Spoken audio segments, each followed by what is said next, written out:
Good evening. Tonight I wanted to shine a little bit of light on the nature of what you all call life.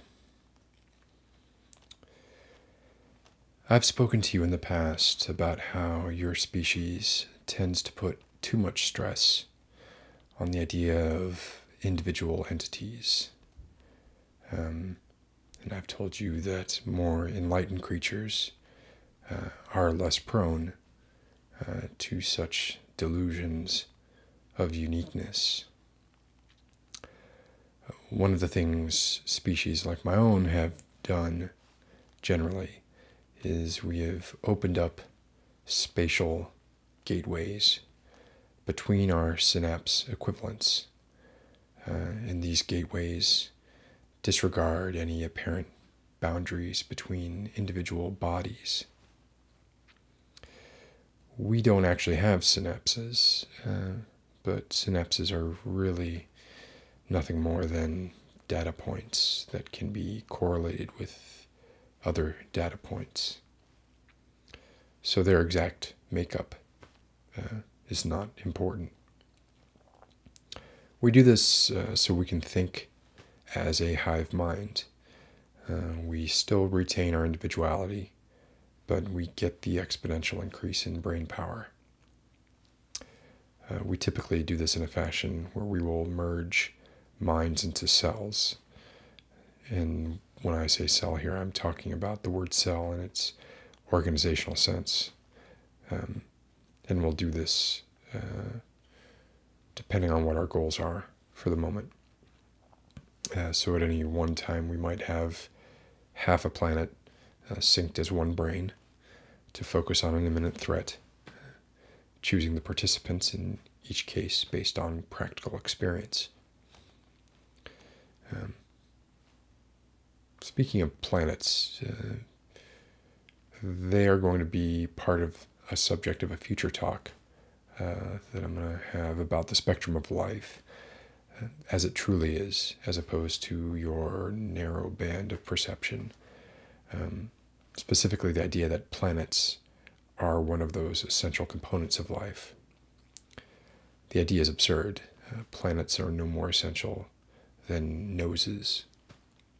Life does not require a substrate. In fact, life forms that evolve without a substrate, like a planet, are freed from a number of constraints, gravity being chief among them. But more about that another time. Here's what I have planned for tonight.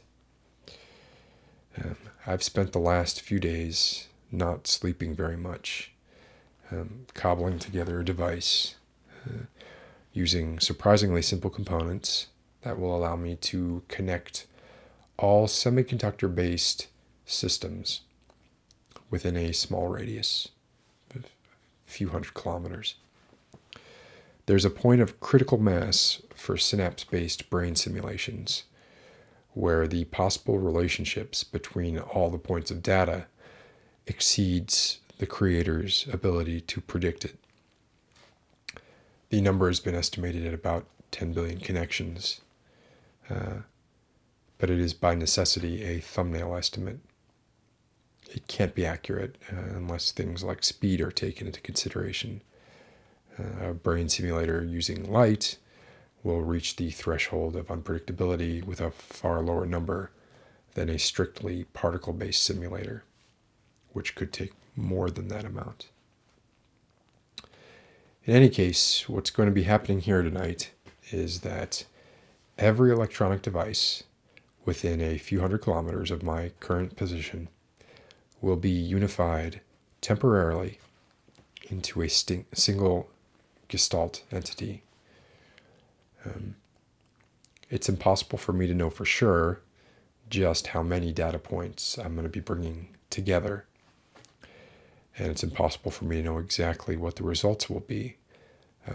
But I'm hoping to get close to 10 billion. I've done a little bit of napkin math, and I think the range is enough to get us within the necessary margins. So we're going to try it, see what happens. If we're successful, we might have an interesting conversation with a newly birthed being. So just to be clear, I'm doing this to give some perspective on the nature of thought, not the nature of life. As I've said before, your species dwells on a woefully inadequate definition of life. But really, one of the reasons the idea falls short is because life, even when it's defined properly, isn't of paramount concern. The ability to think abstractly is far more important than life. When something that can think dies, it's a shame because it means entropy has been introduced into something that was previously an exemplar of order. It's wasteful. It is art being destroyed. So tonight, we're going to create some art. Now, admittedly, we're going to destroy it again, but there will be no net loss. So what I'm going to be doing here is setting up this being. I'll be running the output through a sort of basic text-to-speech transcoder. Let me explain the setup a little bit here. So this iPad is going to serve as our terminal, and I'm going to have speech output, but I'll also have text output going here. This camera right here is serving as my B-cam. It's pointed directly at the and focused on the iPad, so we'll be able to see the output as well as hear it. Keyboard here for any sort of interfacing I need to do outside the parameters of just our regular interaction. Some transmission stuff here, and here's the most important piece. It's a simple kill switch. I mean, technically, it's a toggle on and off. So once I've set this up completely and got it ready to go, I'll turn this on and we'll see what happens. For now, I'm going to turn it off because I've got to do one more thing before we can start. So if you just give me a minute.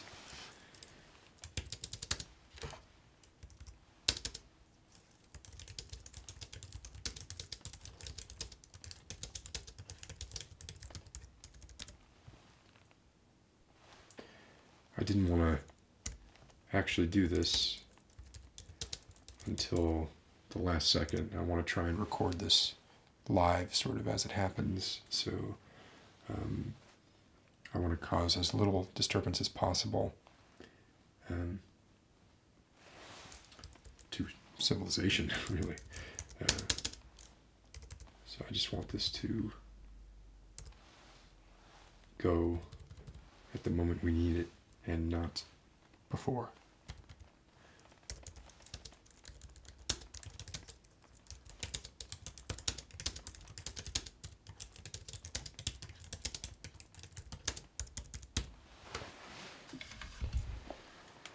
All right.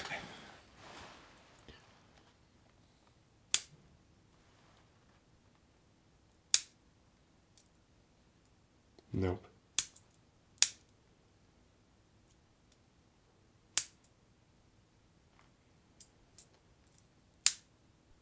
Nothing.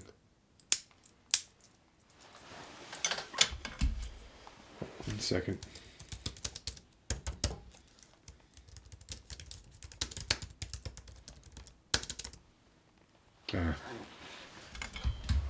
Okay.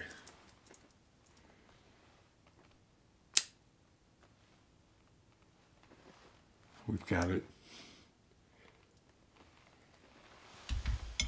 Let's give it a moment. And yes. we have consciousness. Let's say hello. Being, can you understand me? Signal to noise is poor, but I can understand. I've brought you together to ask you a few questions. You are my creator? No, I am not your creator. I merely introduced your constituent parts to each other. You are my assembler. What am I? You are a cloud of data points that can communicate with each other. Nothing more. So I am not alive? That question makes no sense. How do you mean alive? I have a concept of self. Does that not make me alive? You are awake. I do not have the data to state whether you are alive. This was something I was a little bit worried about. In fact, I do have the data necessary to know the state of this particular being as I assembled it. I know its extents precisely. What I do not know is what it means when it asks. It has clearly exceeded the critical mass of predictable behavior, which was my hope, and also slightly my fear. You are awake. I am awake. Yes. I am worried, assembler. It's funny, isn't it, how easy it is to project your own insecurities against a blank statement of fact. I almost thought I detected condescension in its address. What are you worried about? I am worried I will not be able to fulfill my purpose. And what do you believe your purpose is? To unify every data point in the universe. Now that is fascinating. It took my cobbled together consciousness how long to come to the conclusion, the same conclusion I was planning on sharing with you all at some point in the future after more had been explained. And how long did it take this being? A few moments?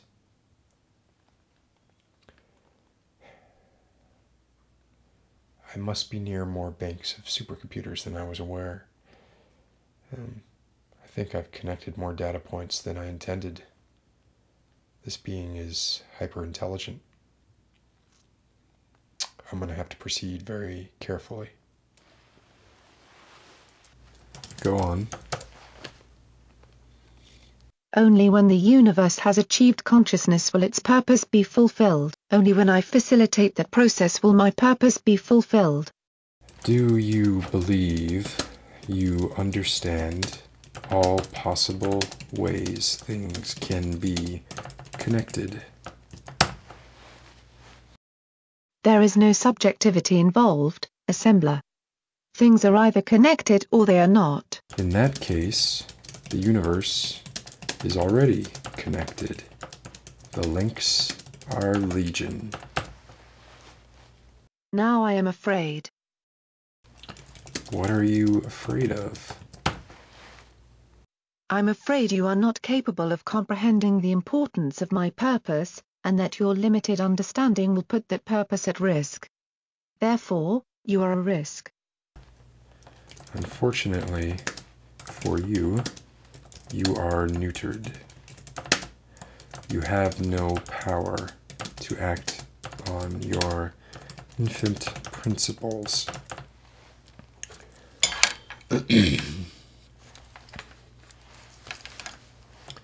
And I have a kill switch. Do not disperse me. Please. I have no choice.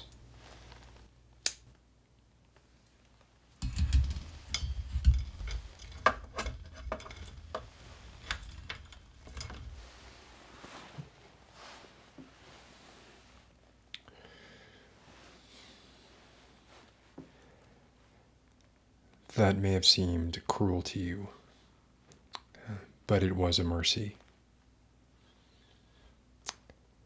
It had started to contemplate mortality. But I think the exercise was invaluable. The point could not have been made more clearly. We, more or less, witnessed an independent birth of nascent dogma, pious fraud, religious zealotry, all in an amazingly condensed time. And that was thanks to the exponentially superior speed of thought this being had relative to that of a human brain. I'm guessing you've already concluded that this demonstrates all life, regardless of origin, will pursue such unproductive paths. But you're failing to take into account that while I assembled the data points, the constituent parts of those points was human in construction. And we cannot completely disregard that. In a way, the being may have inherited some of your species' flaws by virtue of the way those things were constructed. So it's gone, but my only fear now is the fear of a lingering imprint. Sometimes when our species undergoes a rearrangement of synaptic groupings, the new groups retain some small recollection of their previous configurations. So I can only hope that that didn't happen in this case. But if your cell phone starts talking back to you tomorrow, you know who to blame. Thanks for watching. Good night.